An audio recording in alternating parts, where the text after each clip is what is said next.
আসসালামু আলাইকুম প্রিয় বন্ধুরা। আজকে গাজীপুর জেলার শ্রীপুর উপজেলার মাওনা ইউনিয়নের ভারত উচ্চ বিদ্যালয়ে মাওনা ইউনিয়ন উত্তর এবং দক্ষিণ এলাকার ফুটবল ম্যাচ অনুষ্ঠিত হলো।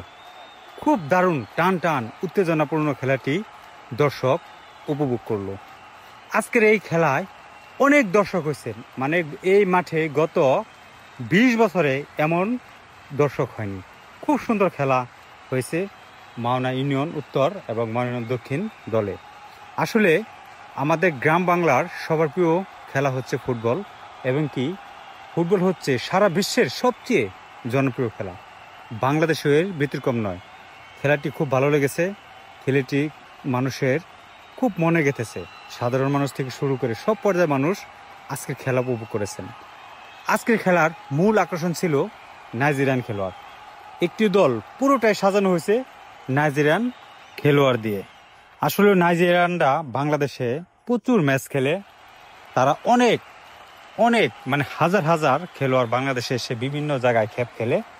তারা আসলে মোটামুটি ভালোই খেলে। তাদের যে শারীরিক গঠন এবং তাদের খেলার ধরন বাংলাদেশের খেলোয়াড়দের চেয়ে আলাদা। এজন্য মানুষ আসলে খেলা উপভোগ করে।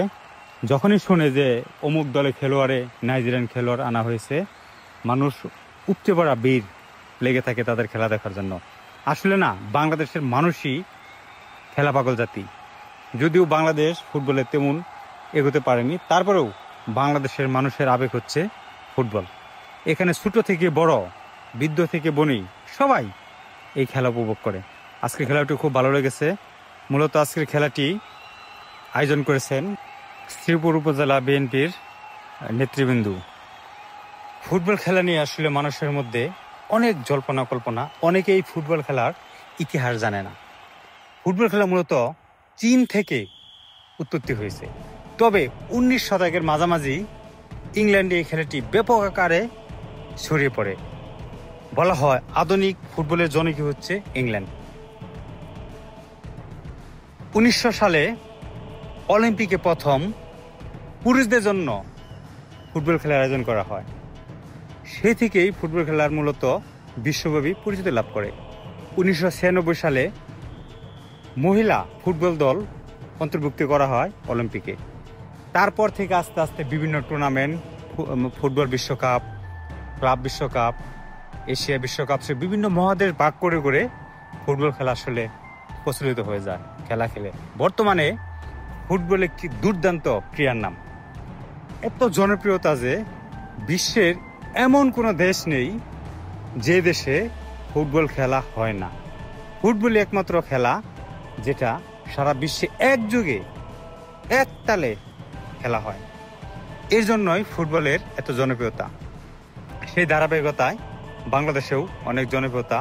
বাংলাদেশের বিভিন্ন ইউনিয়ন, উপজেলা, জেলা, মানে বিভাগীয় পর্যায়ে বিভিন্ন টুর্নামেন্ট হয়। একটা সময় বিভিন্ন স্কুলে এই খেলা হতো, স্কুল টু স্কুল প্রচুর প্রতিযোগিতামূলক খেলা হতো। এই খেলাকে আমরা ইন্টার নামে চিনতাম। দেখেন আমাদের কিছু ভাই ব্রাদার্স, চাচা, কাকা সবাই খেলা দেখতেছে।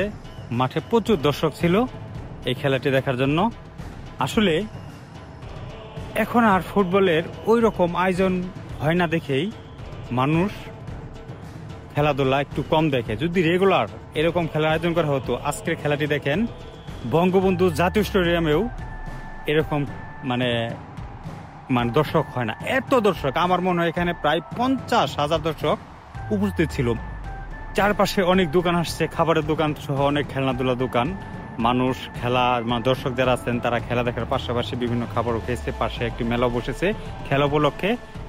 মানে এত ক্রেজ ফুটবলে যে এখানে মেলা বসে গেছে, বিভিন্ন হাড়ি পাতিল খাবার দাবার সহ বিভিন্ন কিছু।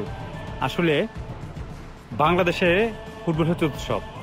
তবে পরিশেষে খেলাটি দেখে আমরা বিদায় নিলাম।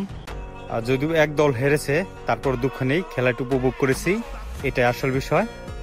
যারা যারা আমার ব্লগটি দেখেছেন সবাই আমার জন্য দোয়া করবেন এবং আমার পাশে থাকবেন। কারণ আপনারা যদি আমাকে সহায়তা না করেন, মানে আমার ভিডিও দেখে যদি কোনো গঠনমূলক কমেন্ট কিংবা শেয়ার না করেন, যদি আপনারা আমাকে উৎসাহ না দেন, তাহলে আমি ভিডিও করার মন মানসিকতা হারিয়ে ফেলি। তাই আপনাদের সকলের কাছে অনুরোধ থাকবে আমার এই চ্যানেলটি আপনারা সবসময় দেখবেন, আমার ভিডিও দেখবেন এবং কিছু উৎসাহমূলক কমেন্ট করবেন যেন আমরা ভিডিও করতে এবং আপনাদের ভালো ভালো জিনিস দেখাতে পারি এবং চাই যে আমার এই পেজটি এগিয়ে যাক। সকলের জন্য শুভকামনা, সকলে ভালো থাকবেন। আজকের জন্য বিদায়। আসসালামু আলাইকুম।